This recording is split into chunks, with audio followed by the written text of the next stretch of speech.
नमस्ते दोस्तों, गीता की धार्मिक कहानियों में आपका स्वागत है। पौष मास कथा अध्याय 5। जय श्री कृष्णा, राधे राधे। आप सभी का दिन शुभ और मंगलमय हो। आज आप सभी उस कथा का रसपान करेंगे जब भगवान गणेश को देखने के लिए स्वयं शनिदेव भी आए थे। श्री नारायण जी नारद जी कहते हैं, हे नारद, इस प्रकार उस बालक को आशीर्वाद देकर श्री हरि उस सभा में देवताओं और मुनियों के साथ एक रत्न निर्मित श्रेष्ठ सिंहासन पर विराजमान हो गए। उनके दक्षिण भाग में शंकर जी, बाएं भाग में प्रजापति ब्रह्मा जी और आगे धर्मात्माओं में श्रेष्ठ तथा जगत के साक्षी धर्म जी ने आसन ग्रहण किया है।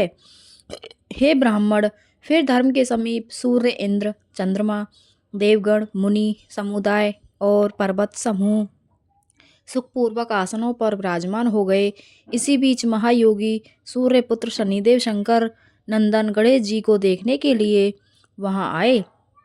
उनका मुख अत्यंत नम्र था, आंखें कुछ मुदी हुई थीं और मन एकमात्र श्री कृष्ण में लगा हुआ था, इसलिए वे बाहर भीतर श्री कृष्ण का ही ध्यान कर रहे थे। वे तपह फल को खाने वाले तेजस्वी धधकती हुई अग्नि की शिखा के समान प्रकाशमान, अत्यंत सुंदर, श्याम वर्ण, पीताम्बरधारी और श्रेष्ठ थे।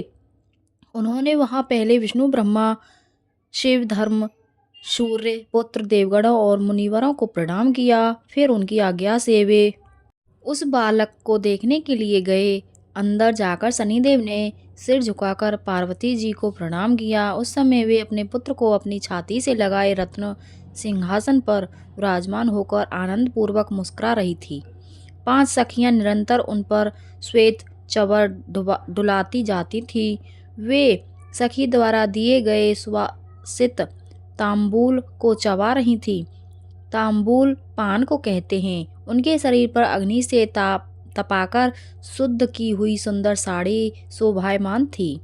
रत्नों के आभूषण उनकी शोभा बढ़ा रहे थे। सहसा सूर्यदेव के पुत्र शनिदेव को सिर झुकाए देखकर देवी ने उन्हें शीघ्र ही शुभाशीर्वाद दिया और फिर उनसे वार्तालाप करके उनका कुशल मंगल पूछा। पार्वती जी ने फिर पूछा, हे गृहेश्वर, इस समय आपका मुख नीचे की ओर झुका हुआ क्यों है? या आप मुझे अथवा इस बालक और देख क्यों नहीं रहे? साधु, मैं इसका कारण सुनना चाहती हूँ। शनिदेव कहने लगे, साध्वी, सारे जीव अपने कर्मों के अनुसार अपनी करनी का फल भोगते हैं, क्योंकि जो भी शुभ अथवा शुभ कर्म होता है उसका करोड़ों कल्पों में भी नाश नहीं होता।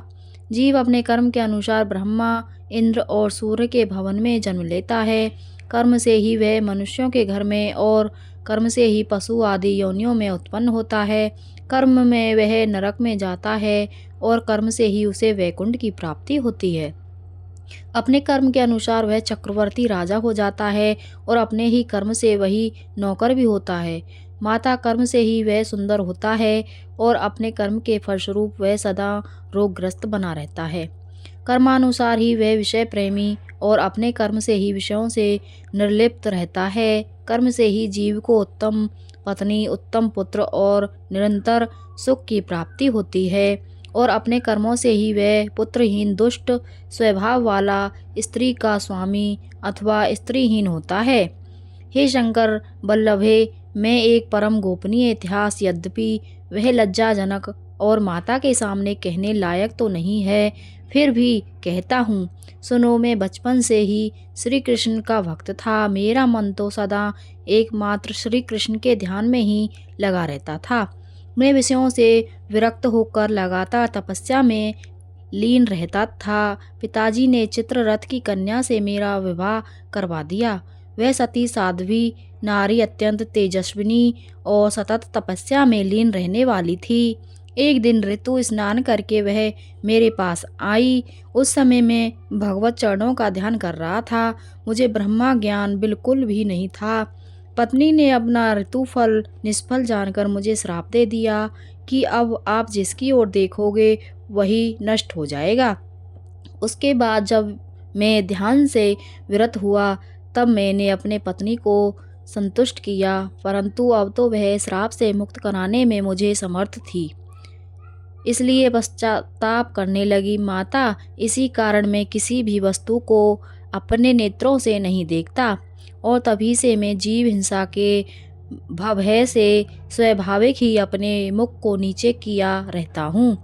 मुने शनीश्वर की यह बात सुनकर पार्वती हंसने लगी, और नर्तकियों और किन्नरियों का पूरा समुदाय ठहाका मार कर हंसने लगा।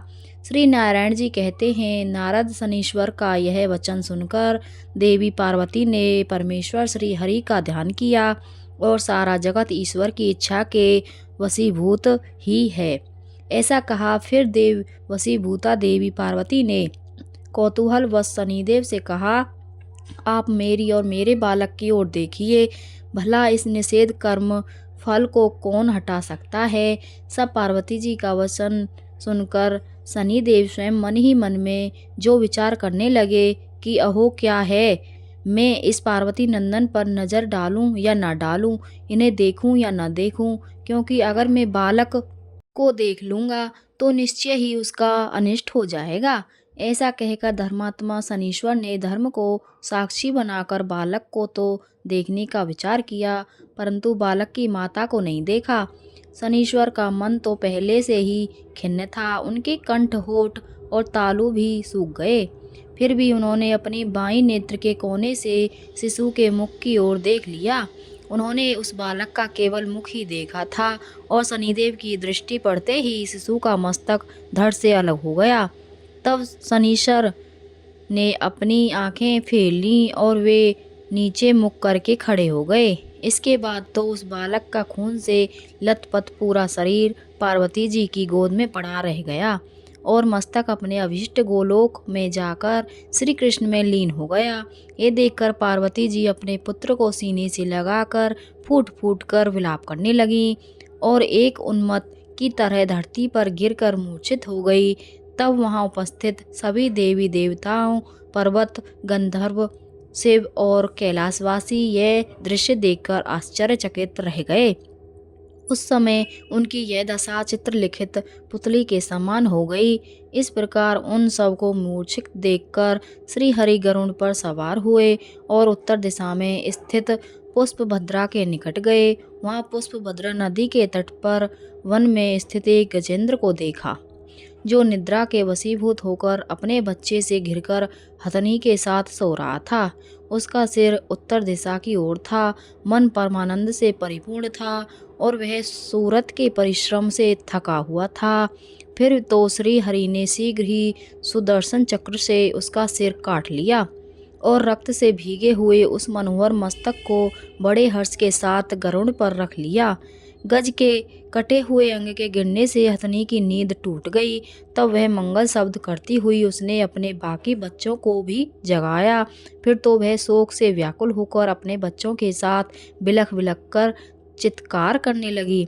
उसके बाद जो लक्ष्मी जी के स्वामी हैं, जिनका स्वरूप परम शांत है, जिनके कर कमलों में शंख, चक्र, गदा और शोभा पाते हैं, जो पीताम्बर धारी परात्पर जगत के स्वामी निषेक अर्थात कर्म फल भोग को उत्पन्न करने वाले और सर्वव्यापक हैं, और जो गरुड़ पर आरूढ़ होकर मुस्कुराते हुए सुदर्शन चक्र को घुमा रहे हैं, उन परमेश्वर का उसने स्तवन किया है।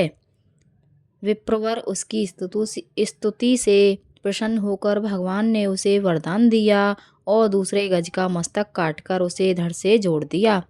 फिर उन ब्रह्मवेत्ता ने ब्रह्म ज्ञान से उसे जीवित कर दिया और उस गजेंद्र के सर्वांग में अपने चरण कमल का स्पर्श कराते हुए कहा कि गज, अब तू अपने परिवार के साथ एक कल्प पर्यंत तक जीवित रहे।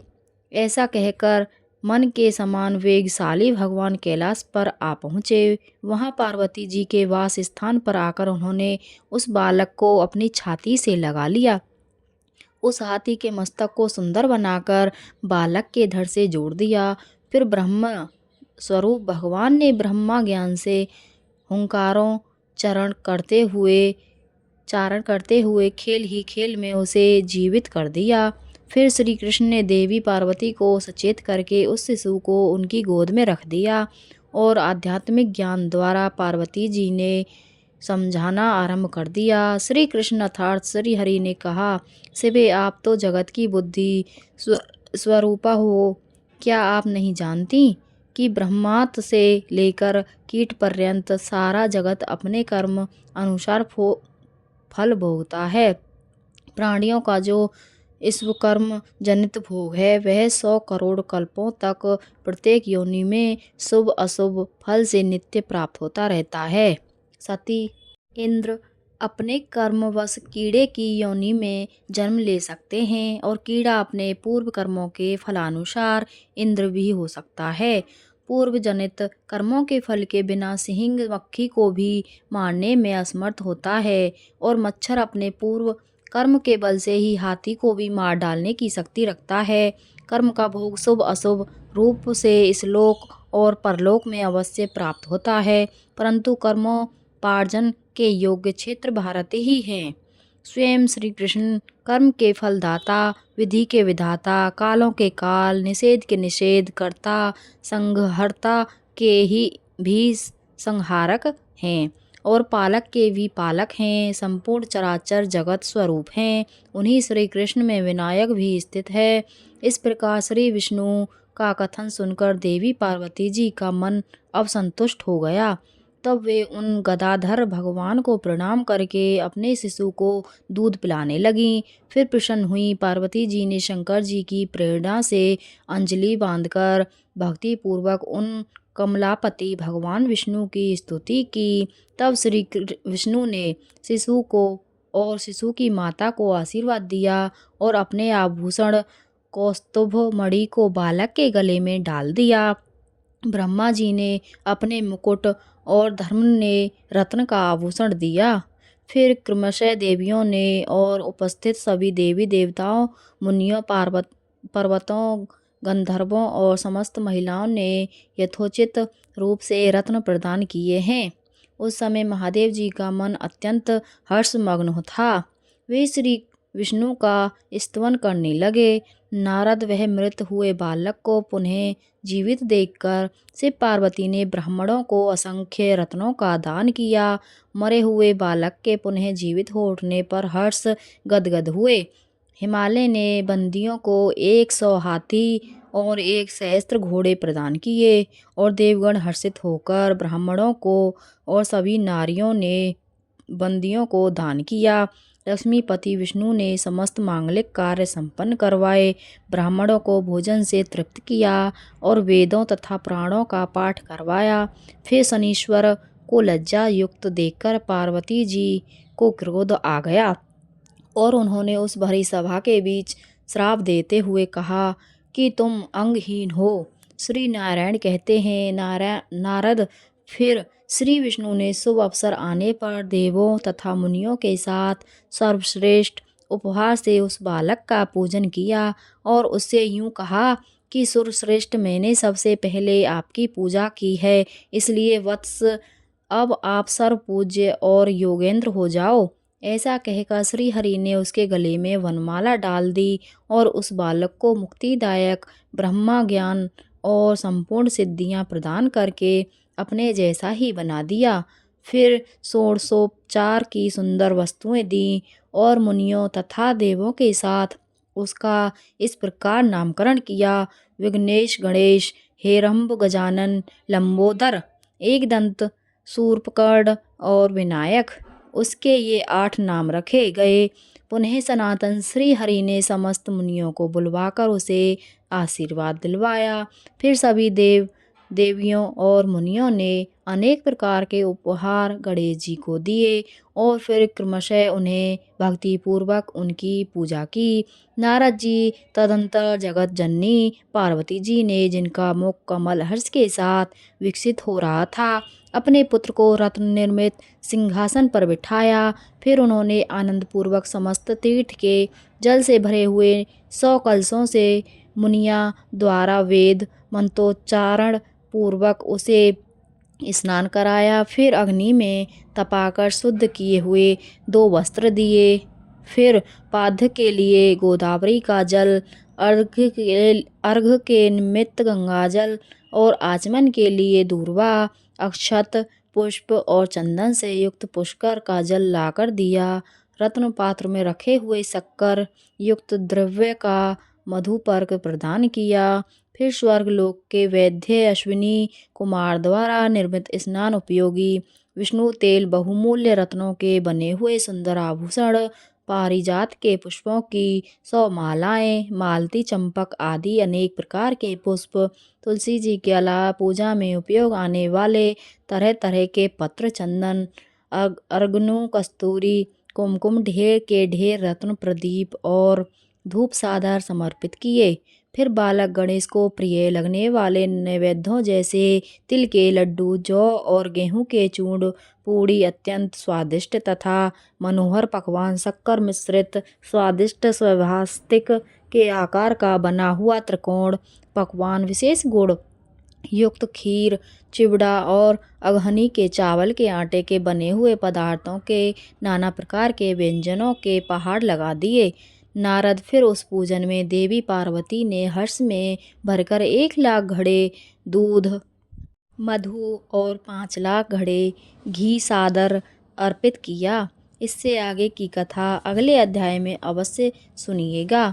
वीडियो अच्छी लगी हो तो लाइक करना, शेयर करना, सब्सक्राइब करना ना भूलें। वीडियो पर बने रहें। धन्यवाद।